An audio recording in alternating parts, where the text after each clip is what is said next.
Rung saka Germany syakrang ko balai puar. Hadin makalala aban pelim arlawai kul yak Ivory Coast. Lang baki arteli ki gol na Dennis ynduh. Kaba menta kiri ki bali aban rung syakrang ko balai puar.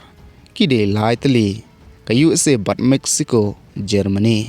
Bat Hakano ka video perlok ngin saya Peit bakumno ki sapu pra Tylli kiri ki aban rung syakrang ko balai puar. Bat katno Tylli ki ban sadu tang haka group stage. Hanrai mentangin saya Peit shua ia kiri sol jong ki jingil kai. Hanin kamin. Nakal yang ke Netherlands ke lala aban pelim ia ke Sweden. Hadu san lewai kul. Arteli ki gol na ubrobe. Arteli na ukapo. Bat kawai na sumerwal. Kaba menta ke Netherlands ke bat haka kerdan ke banengkong haka group stage F. Da kaba kalaban kamai sopon. Hadin ke jingil kai. Kaba ar ke jongka. Nakal yang ke Ecuador bat ke Curaçao pat hadin ke jingil kai not la not cool. Menta haka group stage kidang kamai marshipon. Hadin ki arteli ki jingil kai. Bat hoit perlok menta ngin sai pe ia kita ki sapu pra Tylli kiri. Bakumno kin rung syakrang ko balai puar. Bat katno Tylli ki ban sadu. Tang na ka group stage. Te hoit perlok kumbangi tip bahakana ka World Cup. Ki don sapu pra Tylli kiri ki bai shim menta. Hakano ka World Cup arjar arpun reu.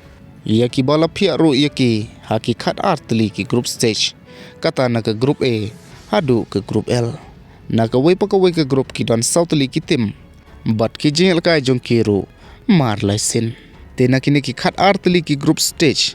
Kari ke bawan haka kerdan ke banengkong bat baar. Hadin ki jingil kai boro. Kin sayi oban rong direct syakarang ke balai puar. Bat habangi keng ki group winner ki don kat Tylli. Bat ki runner up ki don kat Tylli. Te kidang long South Tylli kiri. Ki balarung lupa. Hanrai bandap kini ki South Tylli kiri syakalai puar.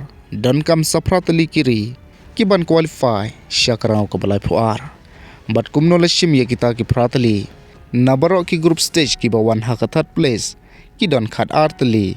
Hanrai napadeng kini ki kat Tylli. Lashim no tang pra Tylli ki tim. Bat South Tylli ki tim. Ki ladu no. Nuksa kum hakane kedor. Baki tim ki badon wei hadu pra. Lakhenya ki kum kita ki best third place tim. Bat kilala ban qualify no. Syakarang ka balai puar. Kadba ki tim ki badon haka kerdan ka bakhandai syadu khadar. Kila du no ban qualify syakarang ka balai puar. Te perlok mentah habangi keng. Top 1 top 2 direct kilarong syakarang ka balai puar. Bat pra Tylli lashim no. Na ka best third place. Kumta kilmi no lai puar Tylli kiri. Ki ban rong syakarang ka balai puar.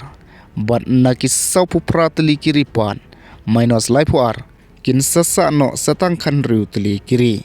Bat kita ki kan riu kamut. Kil syapan hap no na ka group stage. Kublai shibun ngangit pilas no to.